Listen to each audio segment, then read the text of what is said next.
Hello everyone, welcome to my channel. तो पिछले video lectures में हम पढ़ रहे थे रजिस्ट्रेशन के बारे में कि रजिस्ट्रेशन का क्या प्रोसीजर है।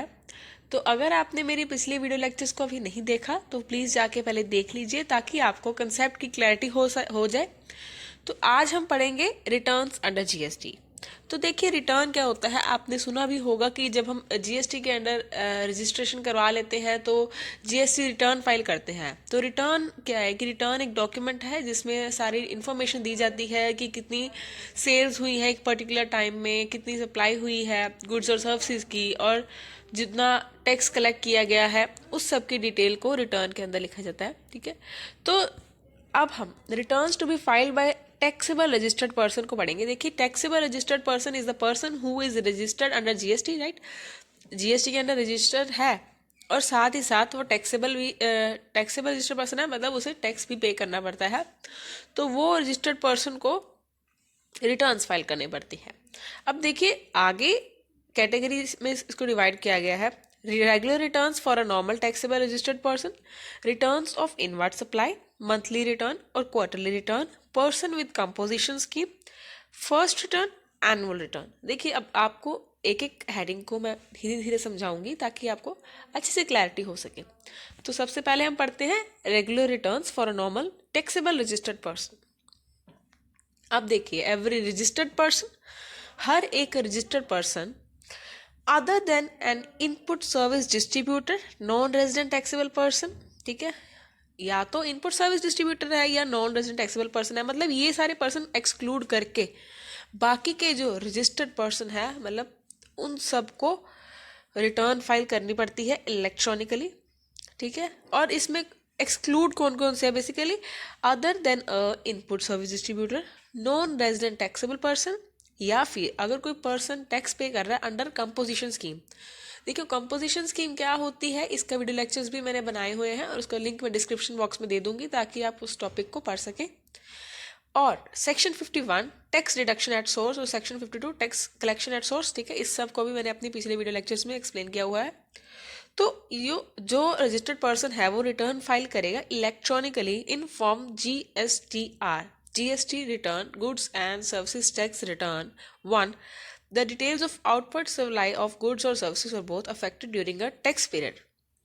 देखो, जो भी सप्लाईज हुई हैं, आउटवर्ड सप्लाईज ऑफ गुड्स और सर्विसेज, गुड्स की या फिर सर्विसेज की जो भी आउटवर्ड सप्लाई हुई हैं इन अ पर्टिकुलर टैक्स पीरियड, ठीक है, उसकी रिटर्न फाइल करनी पड़ती है बिफोर, ऑन और before 11th day of the month of succeeding said tax period.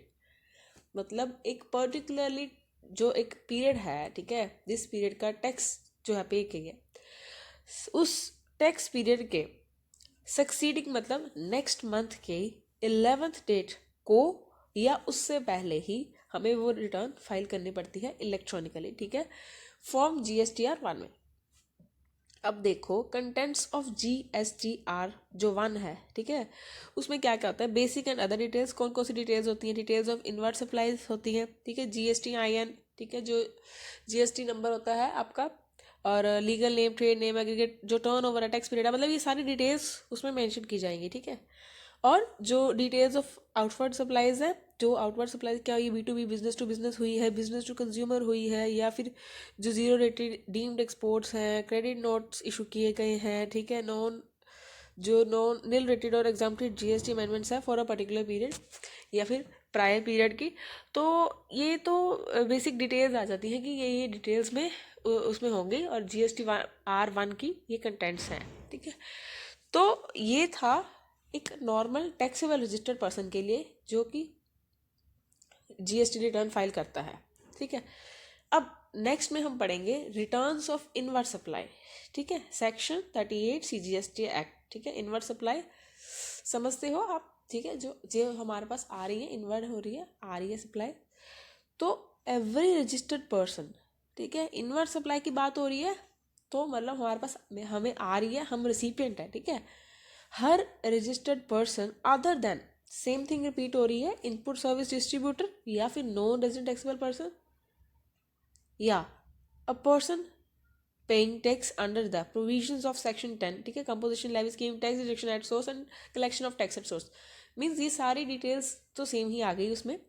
Shell verify, validate, modify और डिलीट, ठीक है, वेरीफाई करना है, वैलिडेट करना है कि वैलिडेट है या नहीं, उसको मॉडिफाई कर सकते हैं या delete the details relating to outward supplies and credit or debit notes communicated to him by the supplier to prepare the details of his inward supplies, ठीक है, इनवर्ड सप्लाईज की जो उसके पास आई है डिटेल्स को प्रिपेयर करने के लिए जो भी डिटेल्स आउटवर्ड सप्लाईज की थी या क्रेडिट और डेबिट नोट था जो कि सप्लायर ने उसके साथ कम्युनिकेट किया है, ठीक है, उस सबको वेरीफाई करना, वैलिडेट करना या मॉडिफाई करना, राइट। ही में include the details of inward supplies, ठीक है, जो इनवर्ड सप्लाई हुई है उसकी डिटेल्स, क्रेडिट और डेबिट नोट्स जो उसने रिसीव किए हैं in respect of such supplies that have not been declared by the supplier, ठीक है, वो वाली सप्लाईज जो कि अभी तक सप्लायर के द्वारा डिक्लेयर नहीं की गई हैं अंडर सेक्शन 37 सब सेक्शन 1। अब एक और चीज़ है, पहले हम डिटेल्स की बात करें तो इसमें है इनवर्ड सप्लाईज ऑफ गुड्स और सर्विसेज और बोथ फर्निश्ड इन GSTR 2 इंक्लूड, ठीक है, GSTR पहले 1 की बात हो रही थी, अब GSTR 2 है, तो इसमें क्या होगा, invoice wise detail of all inter state and intra state supplies received from registered person और unregistered person including inward supplies taxable under reverse charge.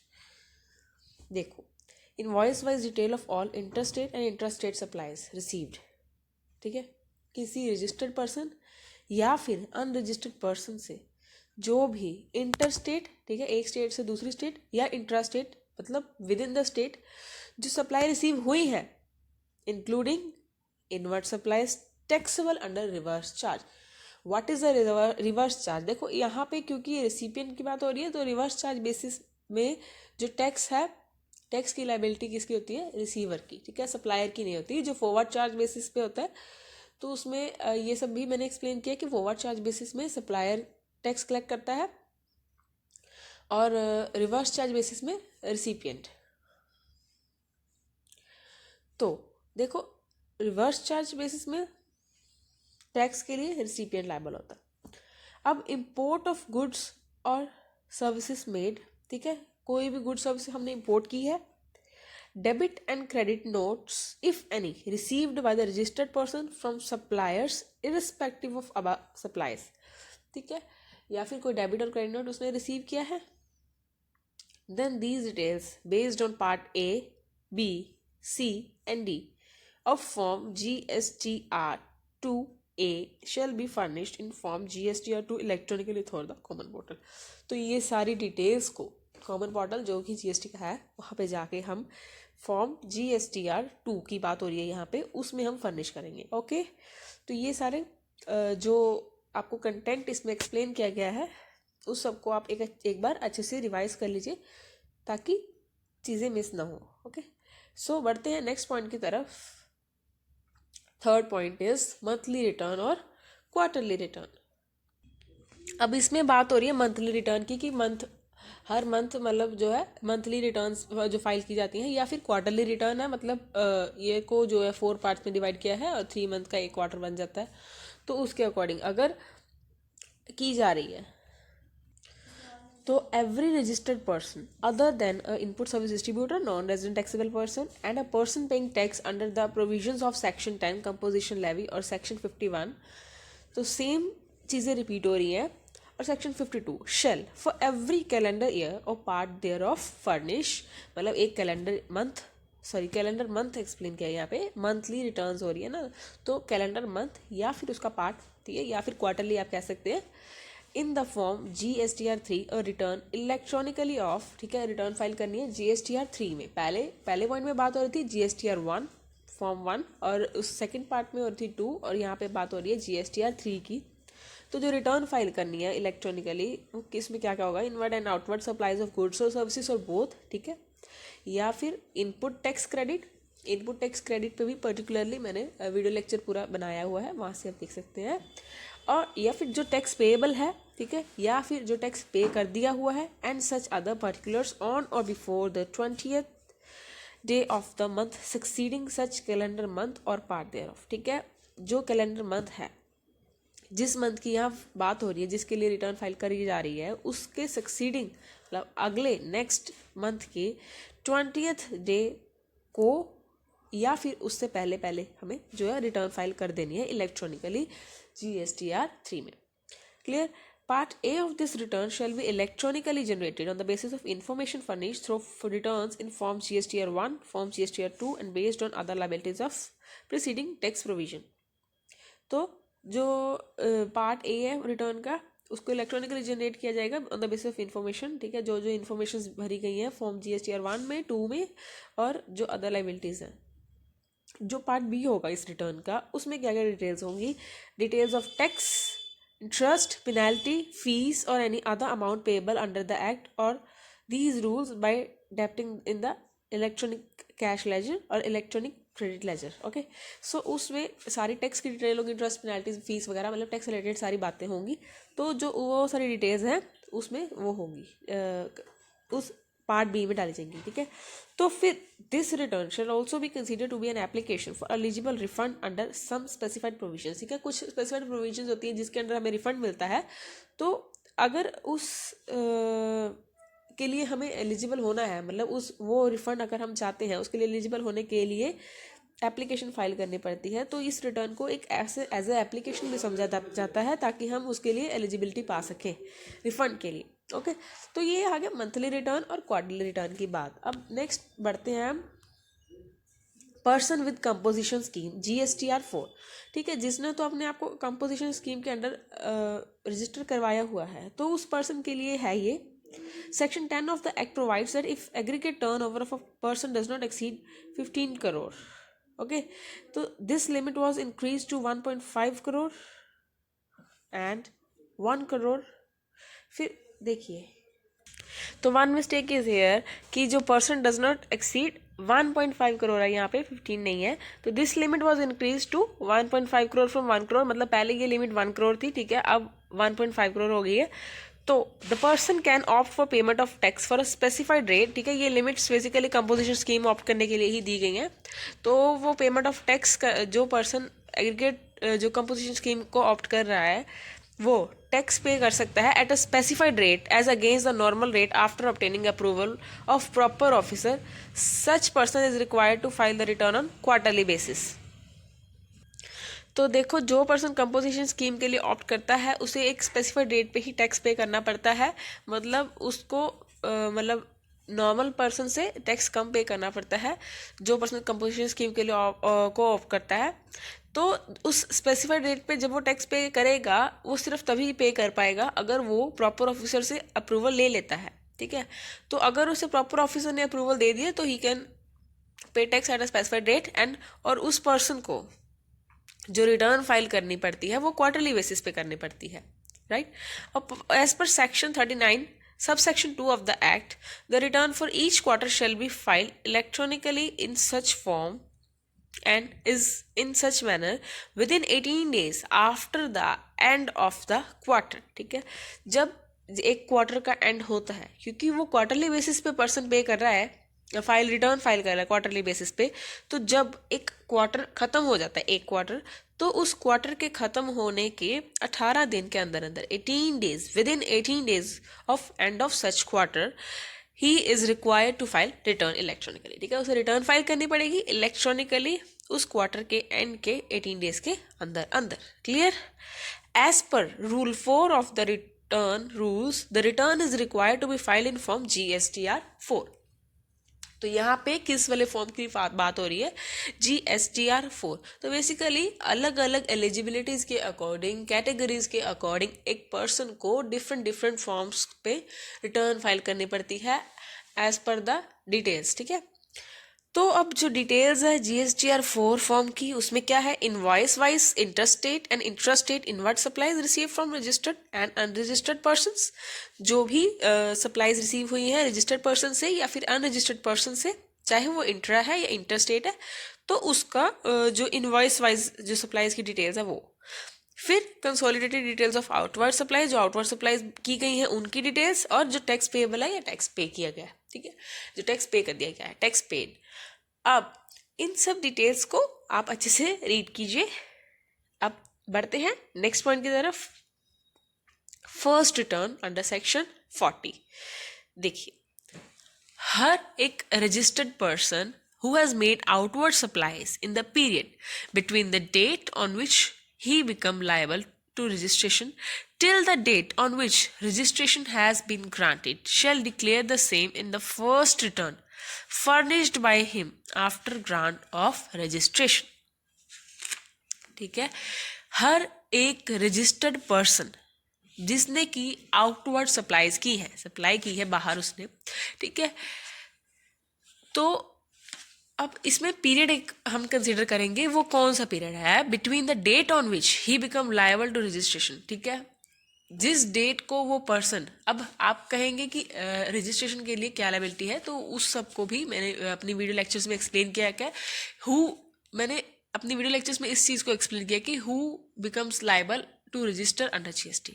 ठीक है, जब जिस दिन वो पर्सन लायबल हो गया रजिस्ट्रेशन करवाने के लिए, and till the date on which registration has been granted, उस जिस डेट से लेकर, जिस डेट को वो लायबल हो चुका है, उस डेट से लेकर जिस डेट तक उसे रजिस्ट्रेशन ग्रांट की गई है, उस पीरियड के बीच बीच में जो उसने आउटवर्ड सप्लाईज की है, ठीक है, तो वो उसको जब वो पर्सन अपनी फर्स्ट रिटर्न फर्निश करेगा तो उन सबको भी उसे उसके बीच में डिक्लेयर करना पड़ेगा। जो वो सारी सप्लाईज की गई थी उस पीरियड के अंदर अंदर, उन सबको भी डिक्लेयर करना पड़ेगा आफ्टर ग्रांट ऑफ रजिस्ट्रेशन, जब उसे रजिस्ट्रेशन मिल जाती है।